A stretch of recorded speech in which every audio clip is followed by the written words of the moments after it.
आज का टॉपिक हम सबकी भावनाओं से जुड़ा हुआ है। आज हम जानने की कोशिश करेंगे कि कैसे भगवान के नाम पे हमें बेवकूफ बनाने की कोशिश की जाती है। चुनाव के समय भगवान याद आते हैं और मंदिर मस्जिद बन जाते हैं मेन मुद्दे, लेकिन स्पिरिचुअलिटी वो तो बाबाओं के जादू टोनों तक ही सीमित रह गई है। नेता लोग मंदिर मस्जिद की बात करते हैं पर ना स्पिरिचुअलिटी की, ना एजुकेशन की, ना यूनिटी की। किसी भी पर्टिकुलर धर्म का जिक्र वोट बैंक के लिए होता है और आम जनता उलझ जाती है झूठे मुद्दों में। मंदिर वहीं बनाएंगे, मस्जिद नहीं बनने देंगे। अब हम जानने की कोशिश करते हैं कि ये अंधविश्वास होता क्या है। अंधविश्वास मतलब किसी भी बात को बिना तर्क या सोचे समझे बिना ही मान लेना। काली बिल्ली रास्ता काटे तो दिन खराब, नींबू मिर्ची से नजर उतरेगी, और अगर भगवान के मंदिर में दूध चढ़ाया तो भगवान खुश होंगे। अगर चप्पल उल्टी हो गई तो घर में लड़ाई पक्की। यह एक संकेत था कि चीजों को अपनी जगह व्यवस्थित रखो। उल्टी चप्पल घर की गंदगी को दर्शाती थी। लोग तो इतना डर जाते हैं कि सोफे के नीचे जाकर भी उल्टी चप्पल को सीधा करने लगते हैं, और अगर मोबाइल में भी उल्टी चप्पल देख ले तो आज तो दिन खराब है ये मान लेते हैं। किसी के हाथ से नमक गिरा, अब तो लड़ाई होगी। सॉल्ट की कीमत पहले बहुत ज्यादा थी, गिरने पर नुकसान होता था, इसलिए डर फैलाया कि नमक गिरने से लड़ाई होगी। छींक आई, अरे रुक जाओ, आगे जाना शुभ है वरना पूरा काम बिगड़ जाएगा।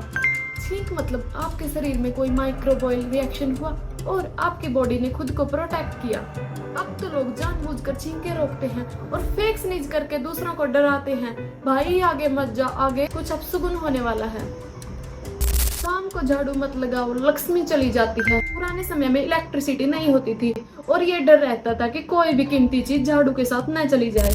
मंदिर की घंटी बजाने से पाप धुल जाते हैं और जितनी तेज घंटी बजाओगे उतना ही पुण्य मिलेगा। जबकि इसके पीछे की साइंस कुछ और कहती है। घंटी की ध्वनि नेगेटिव ऊर्जा को ब्रेक करती है और आपके ब्रेन में फोकस लाती है।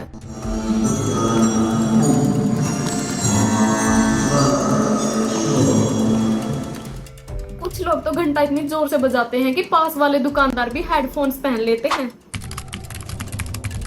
इन रिचुअल्स की जड़ें डीप और लॉजिकल थी, पर लोगों ने बिना सोचे समझे इन्हें अंधविश्वास में बदल दिया। अंधविश्वास किसी भी धर्म का हिस्सा नहीं बल्कि हमारी सोच और कंडीशनिंग का नतीजा होता है। असल बात यह है कि हर चीज पर सवाल करना, कारण जानना और समझना जरूरी है। व्हाट्सएप ग्रुप में आया कि भगवान की मूर्ति ने दूध पिया और लोग देखने के लिए दौड़ पड़ते हैं, लेकिन कोई भी ये समझने की कोशिश नहीं करता कि आखिर ऐसा कैसे हुआ।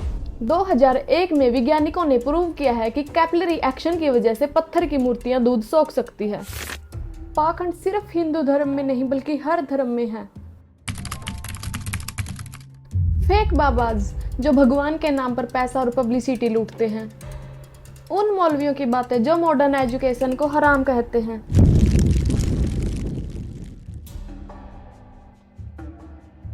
और वो पादरी जो लोगों को डराकर उनसे डोनेशन लेते हैं और कहते हैं जीसस को मानो वरना नरक में जाओगे। I declare healing in the name of Jesus. Feel the power. Be made whole. असली अध्यात्म क्या है? मेडिटेशन, अपने अंदर झांकना, सेल्फ इंक्वायरी, मैं कौन हूँ, कंपैशन, सबको बराबर देखना, विजडम, क्रम समझकर करना। ये बात ना किसी धर्म की विभूति है ना किसी जाति की, ये एक इंसान की जरूरत है। रिचुअल्स करो लेकिन समझ के, श्रद्धा रखो लेकिन समझदारी के साथ, गुरु को मानो लेकिन क्वेश्चंस पूछने से मत डरे। हर धर्म में प्यार, दया और सेवा की बात की है। इस्लाम कहता है कि एक इंसान की जान बचाना पूरी मानवता की जान बचाना है। बाइबल में लिखा है कि सच्चाई को जानो वही तुम्हारी आजादी का असली रास्ता है।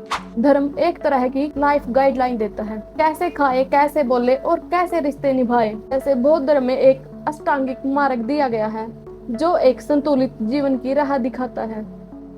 धर्म का असली मकसद है इंसान को बेहतर बनाना, समाज को जोड़ना और आत्मा को शुद्ध करना। बाकी जो डर, झूठे चमत्कार और नफरत के नाम पर हो रहा है वो सिर्फ उसका विकृत रूप है। चेतावनी भी देना चाहेंगे कि अगर एक हिंदू का खून बहेगा तो एक हिंदू के खून के बदले आने वाले समय में हम प्रशासन से FIR दर्ज नहीं करवाएंगे, बल्कि कम से कम 10 ऐसे लोगों की हत्या उससे करवाएंगे जो लोग